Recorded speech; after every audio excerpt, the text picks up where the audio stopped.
Breaking news చూస్తున్నాం. బాధితురాలి statement ఆధారంగా 3 రోజులు జానీ మాస్టర్ని పోలీసులు విచారించారు. ఇవాళ విచారణ తర్వాత ఆయనకు వైద్య పరీక్షలు నిర్వహిస్తారు. ఆ తర్వాత నార్సింగ్ పోలీసులు కోర్టులో హాజరుపరుస్తారు. నిన్న జానీ మాస్టర్ కీలక విషయాలు పోలీసులకు తెలిపారు. బాధితురాలు చేస్తున్న ఆరోపణల్లో నిజం లేదని ఆయన కొట్టిపారేశారు. నిజానికి ఆమె వలన తానే ఇబ్బంది పడ్డానని ఆయన చెప్పినట్టు తెలుస్తుంది. పెళ్లి చేసుకోవాలని చాలాసార్లు తనపై ఒత్తిడి తెచ్చిందని జానీ మాస్టర్ వాదన. అయితే పెళ్లికి తాను నిరాకరించడంతో కుట్ర చేసి తనపై లైంగిక ఆరోపణలు చేస్తుందని ఆయన ఆవేదన వ్యక్తం చేశారు.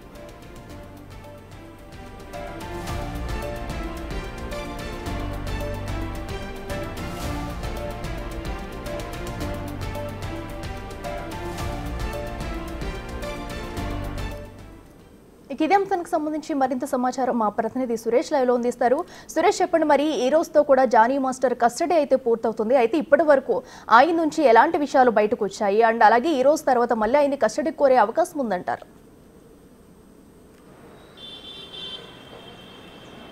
అసిస్టెంట్ కొరియోగ్రాఫర్ బాధితురాలు ఫిర్యాదు మేరకు జానీ మాస్టర్ని అరెస్ట్ చేసి రిమాండ్కి తరలించారు. ఆ తర్వాత 4 రోజుల పాటు కస్టడీకి తీసుకున్నారు. ఈ కస్టడీలో 3 రోజులు, నిన్నటికి 3 రోజులైంది. ఈరోజు చివరి రోజు. ఆయన నుంచి చాలా కీలకమైన సమాచారాన్ని రాబట్టేందుకు పోలీసులు ప్రయత్నించారు. అయితే బాధితురాలు అనేక ఆరోపణలు చేసింది. ఎందుకంటే షూటింగ్ సమయంలో తనపై లైంగిక దాడికి పాల్పడ్డాడు, అదేవిధంగా తను మైనర్గా ఉన్న సమయంలో నుంచే తనపై లైంగిక దాడికి పాల్పడ్డాడని చెప్పేసి కూడా ఆమె ఫిర్యాదులో పేర్కొంది. కాబట్టి వాటికి సంబంధించిన వివరాలన్నీ కూడా జానీ మాస్టర్ని అడగడం జరిగింది. దానికి సంబంధించిన ప్రశ్నల వర్షం నార్సింగ్ పోలీసులు జానీ మాస్టర్పై వేయడం జరిగింది. ఎందుకంటే ఎక్కడెక్కడ షూటింగ్కి వెళ్ళారు, ఆ బాధితురాలు అసిస్టెంట్ కొరియోగ్రాఫర్గా ఎప్పుడు జాయిన్ అయింది మీ దగ్గర, మీరిద్దరు కలిసి ఏ సినిమాలు చేశారు, ఎక్కడ మీరు అవుట్డోర్ షూటింగ్కి వెళ్ళారు, వీటి అన్నిటికి సంబంధించిన పూర్తి వివరాలు జానీ మాస్టర్ని అడిగి తెలుసుకోవడం జరిగింది.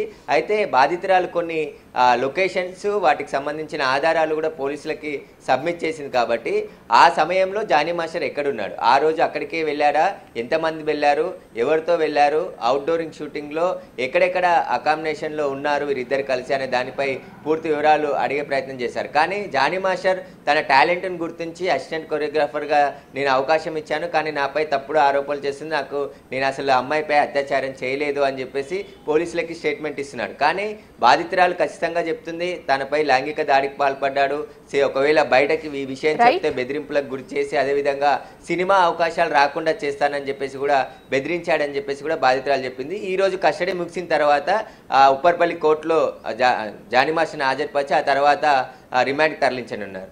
Right Suresh, thank you.